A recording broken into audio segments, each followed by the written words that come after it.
بسم الله الرحمن الرحيم الحمد لله رب العالمين الرحمن الرحيم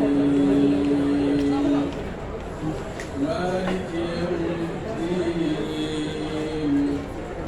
إياك نعبد وإياك نستعين اهدنا الصراط المستقيم صراط الذين أنعمت عليهم غير المغضوب عليهم ولا الضالين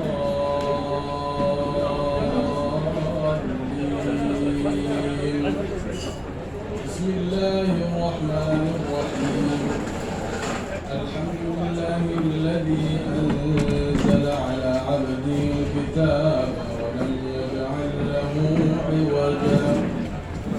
قيما لينذر بأسا شديدا من لدنه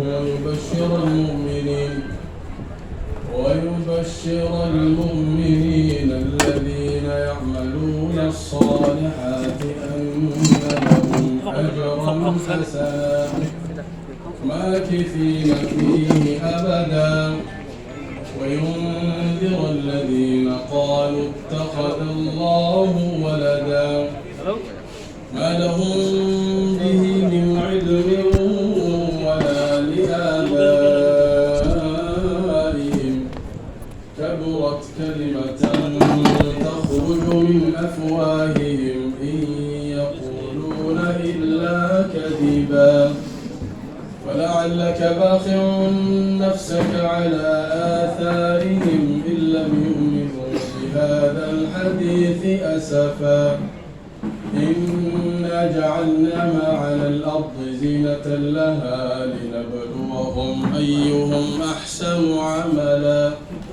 وإنا لجاعلون ما عليها صعيدا جرزا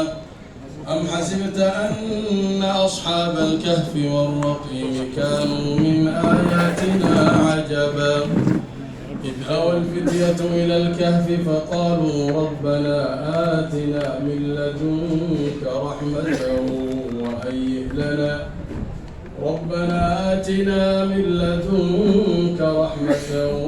وهيئ لنا من أمرنا رشدا صدق الله العظيم. حسبك جزاك الله خير الجزاء وأحسن إليه آدي آد بوما سيهي حدنا وحان سودويننا